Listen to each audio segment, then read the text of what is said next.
হাতে যে দুই তিনটি ছবি আছে তা শেষ করেই সিনেমাকে বিদায় জানাবেন চিত্রনায়িকা বর্ষা।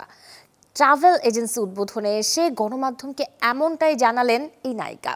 বর্ষা বলেন, খুব শিগগিরই স্বামী অভিনেতা প্রযোজক অনন্তকে নিয়ে যাবেন উমরা হজে।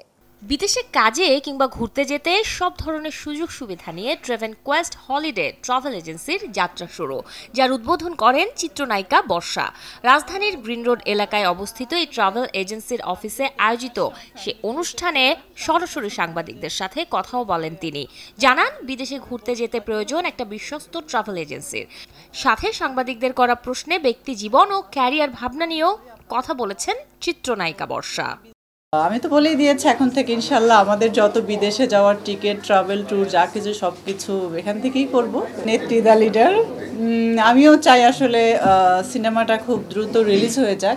সিনেমা তো বেশ কয়েকটাই তো রেডি, যেমন জাজের সাথে যে সিনেমাটা, ওইটাও তো মহরত আপনারা দেখেছেন। প্লাস ইকবাল ভাইয়ের সাথেও 2-3টা স্ক্রিপ্ট রেডি। হয়তো রিসেন্টলি একটা মেবি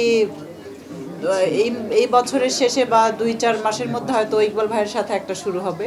আমার এই 2-3টা সিনেমার শেষের পর আসলে আপনাদের এই চলচ্চিত্র রিলেটেড কোনো কিছুতে আমাকে পাবেন না।